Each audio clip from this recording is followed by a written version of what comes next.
Skepticism nearly cost my life.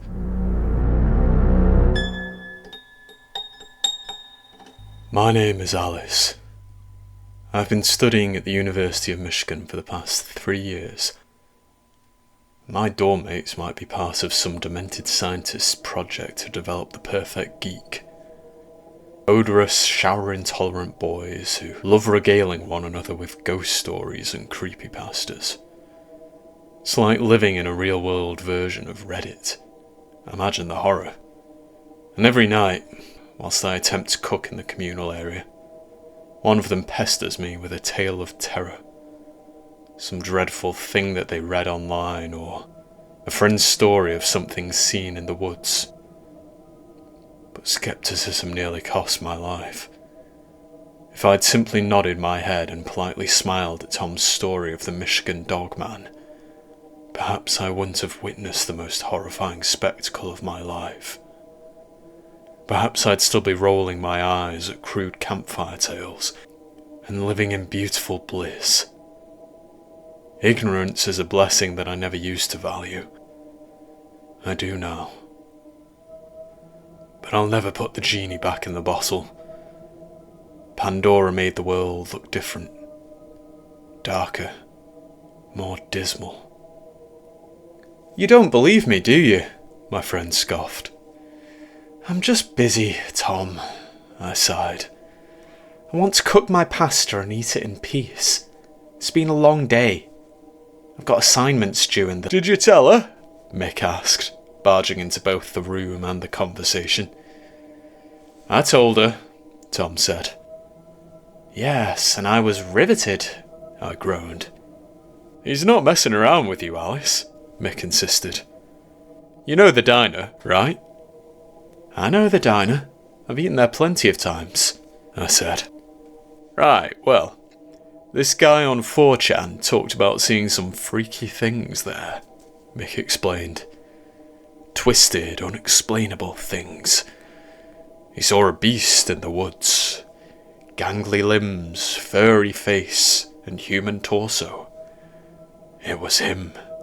The man of the dog." "The... what? Don't you mean the Dogman?" I asked. "Nah, Man of the Dog sounds cooler," Tom explained. "It really doesn't," I said. "It's lore that Sammy has been putting together. You know Sammy," Mick said. "He thinks every sighting of a Dogman might actually be a victim foolish enough to sell his or her soul to the dog. Not an actual dog, of course. A demonic thing. An ancient creature that claims the bodies and minds of its victims. Men of the dog, we call them." "Men of the dog," Tom monotonously agreed, nodding. "You guys are so dumb," I laughed. "Isn't the Dogman just Michigan's attempt at creating its own werewolf? It's our attempt at rivaling Bigfoot, right? Just another silly tourist trap." "That's what I used to think," Tom said. "But then I saw it." "Oh, he saw it, Alice," Mick reiterated in a goofy tone. "Oh, just tell me what you saw. Stop beating around the bush," I moaned, trying to focus on my boiling pasta. Okay. I went to the diner and sat there for an hour, watching the woodland on the other side of the road. Whilst I was eating, I saw a creature. A vile thing. Twice the height of a normal man. 3 times your height, Alice. Coated in thick, matted brown hair.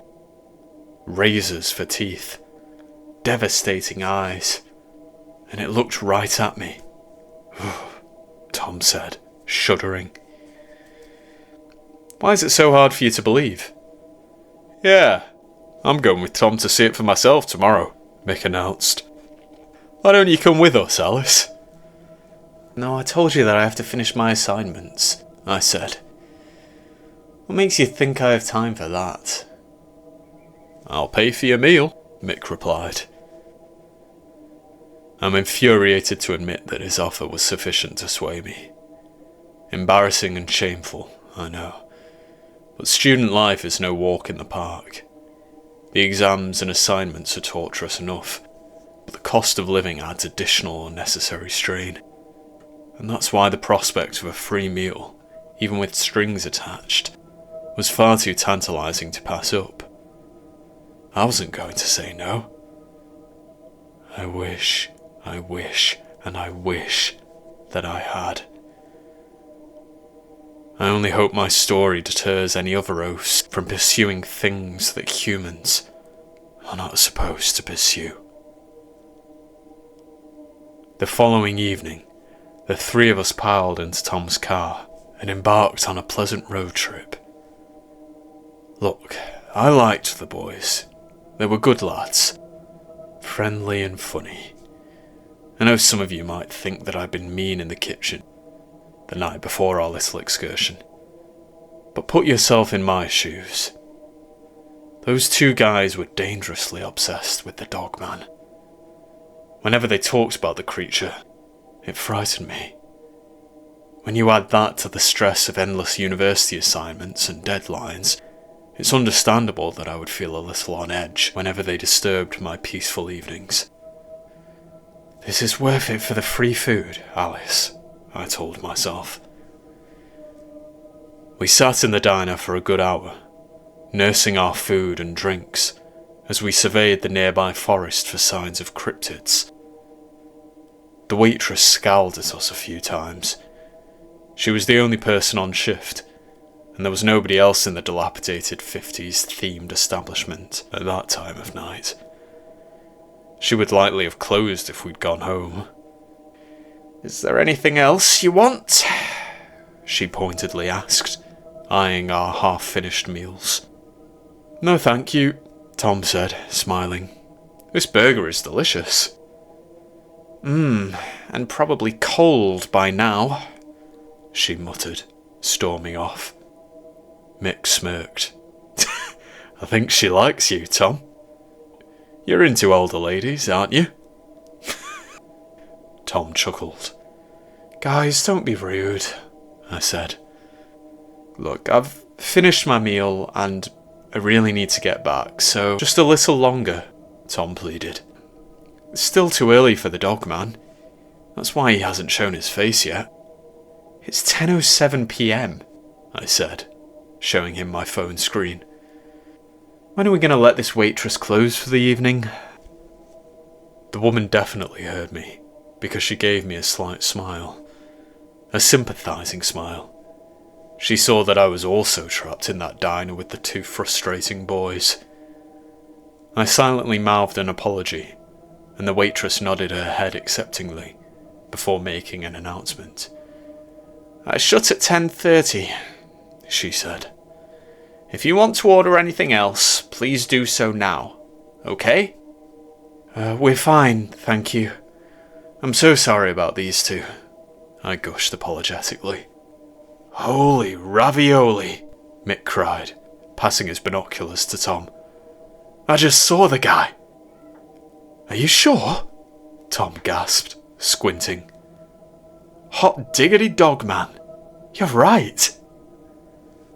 I locked my gaze onto the tree line, which was no more than 30 yards from where we were sitting. I had originally felt safe at the thought of a glass pane and a river of tarmac barricading us from whatever lurked in that forest. Civilization makes a person feel shielded from the unknown horrors of the world. But as I saw a faint shadow dance through the trees, disturbing the bushes, that warm feeling fled my body. "Okay, I saw it," I said, shakily. "Let's go back now." "Oh, screw that," Tom said, leaping to his feet. "I only got a glimpse of him last time. I have to see his face properly. I'm not letting him slip away from me again." "What are you saying?" I timidly asked. "You know what I'm saying," Tom replied. Eyes swimming with tears, I shook my head feverishly. No, we're not going in there. I'll pay for my meal if that gets me out of the contract. Mick rolled his eyes. It's not a contract, Alice. Don't be like that. I don't mind paying for your meal. And you don't have to come with us. Just wait with the waitress. What? The whole point of this is that we wanted to show Alice the Dogman, Tom cried. Besides, we all have to leave. The diner's closing. The waitress heard Tom's statement, and she didn't need to be told twice. The woman scurried around the restaurant, collecting her things, and then she slowly shooed us off the premises. As she did so, I continued to protest. Mick seemed a little lenient. Tom, on the other hand, had a maddeningly intense obsession with the Dogman. Come on, Tom, Mick said. Just unlock the car and let Alice wait in there. Tom rolled his eyes. Fine. Do you want to wait in the car, Alice? Very much so, I gulped. We were standing outside the diner, and the waitress was locking the door behind us, trying her best to ignore the dumb students. Tom pulled his car keys out of his pocket. He outstretched his palm, and I desperately reached forwards. Then, suddenly, he closed his fingers, and my doormate smiled wickedly. Okay. If you find the keys, you get to wait in the car, Tom said. Before I responded, my friend made his malicious game abundantly clear. The barbarous boy ran into the middle of the main road, cranked his arm backwards, and then launched the car keys beyond the tree line. I screamed, and even Mick gasped in horror. "Ugh, you idiot!" he groaned. "Why would you do that? Now we've got to fish around in the mud." Tom smiled, leading the way to the forest. "I guess we have to go searching for the man of dog now, eh?" Laughing like a deranged lunatic, our friend disappeared beyond the beech trees. Mick and I shuffled our feet, pulling out our phones. I had no signal, and he was struggling to find any Ubers in such an isolated location. "Found the keys already?" Tom shouted a minute later. "You'll have to catch me." Mick offered me a disparaging look. He was silently apologising for his friend, though the boy never said it aloud. He seemed too guilty to say anything. Teenage boys aren't very good at saying sorry, in my experience. But that's okay. Sometimes eyes say enough. And Mick saw my haunted face. He knew that the two of them had gone too far. "The night wasn't supposed to be like this," he mumbled to me as we trudged towards the trees. "It was supposed to be fun." I didn't say anything. I simply followed Mick into the thick woodland of the Dogman. I won't tell you the name of the diner or the piece of woodland in question. This isn't an exciting fable for adventurous cryptid hunters. This is a cautionary tale. A warning about what happens when you look for ghoulish things. True horror should not be sought. Mick was starting to realise that. Tom, on the other hand, was already missing. "Where are you?" Mick shouted into the forest. There was no reply. We continued to weave between blackened trees, which were swaying near silently in the wind, almost as if the entire thing were a dream. A nightmare. And the deeper we plunged into the woods, the more reliant we became on Mick's light. I was frightened by every distant snap of a twig or crunch of forest undergrowth.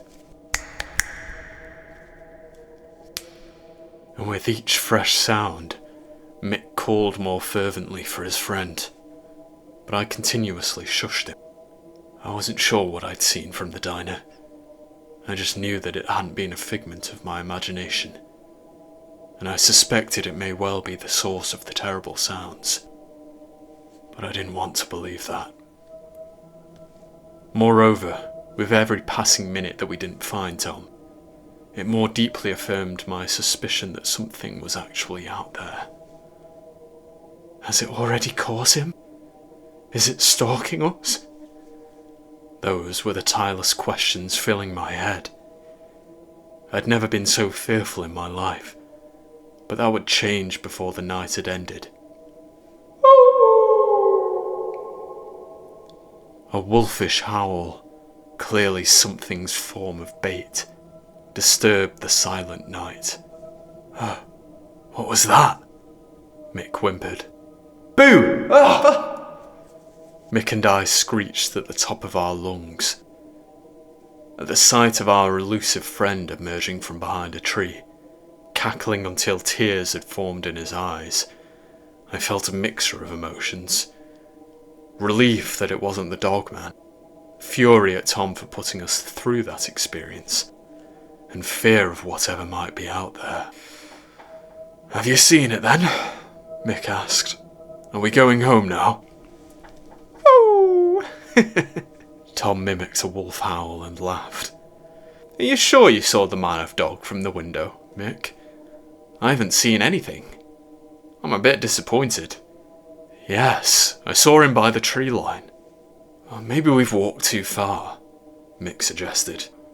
Or maybe the man of dog has left. Either way, let's go. Tom chuckled. Somebody's scared, eh? No, Mike insisted. Just let's head back. Maybe we'll see the dog man towards the diner. Man of dog, Tom corrected. Right, man of dog, Mick begrudgingly corrected himself. We turned around and headed back to the main road. I scarcely had the energy to berate Tom. I only wanted to go home. I wanted to scurry beneath my duvet, far from the horrors of the Michigan woodland. And then came another howl.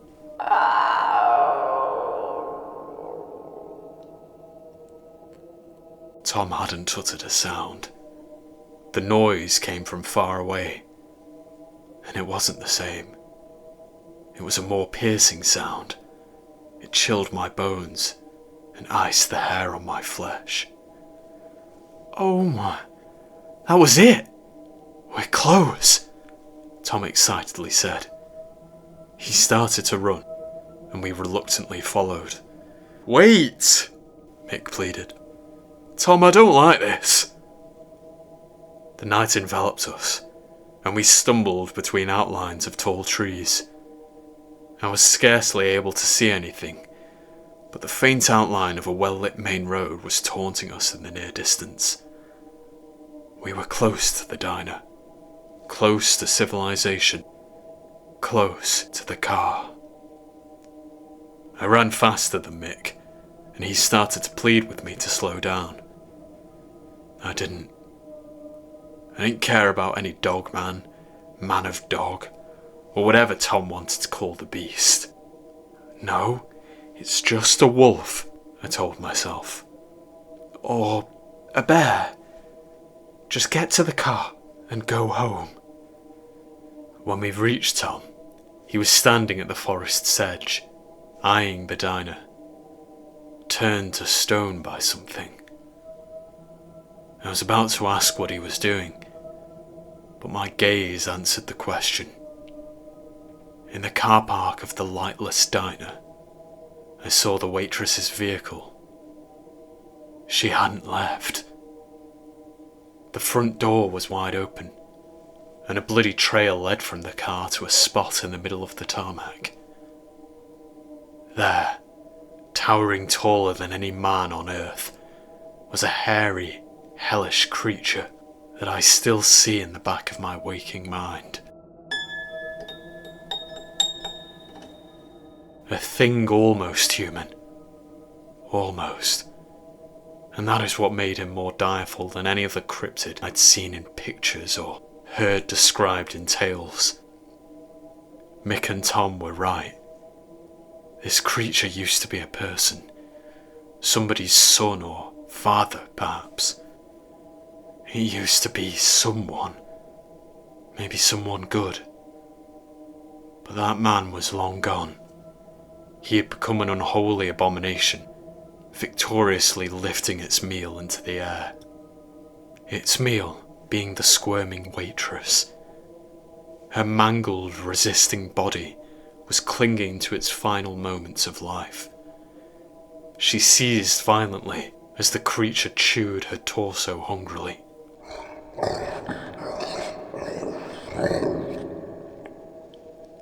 She didn't have the life left to scream, and before long, she didn't have the life left to move. The Dogman feasted upon her carcass, greedily tearing through the fabric of her clothing to reach the succulent meat beneath. The three of us silently watched. We didn't intervene. We didn't try to help. We knew we would have been the creature's next meal, and I don't know how we would have made it past the thing without being seen. We were saved by a car. As an old Ford Focus approached, the sound of the engine must have frightened the inhuman creature. The man of dog escaped, taking its meal with it, and he disappeared behind the diner, finding a hiding spot in some other wooded area. We survived. However, the three of us did not leave that scene unscathed. We still live together, but the dorm is far quieter than I remember. The joy has left this place. Perhaps we hardly speak because it makes the whole thing feel like a dream. A collective nightmare, perhaps. And in some futile way, I still believe that if we don't talk about it, I may be able to forget about it. These must be common coping mechanisms when it comes to shared trauma, but I have no idea, because there's no way I'd ever be able to talk to a therapist about what I experienced, is there? Any medical professional would have me committed. So, other than telling this story under a false name, I've kept it to myself, and I'll continue keeping it to myself. I'll continue believing the lie. It was all a terrible dream.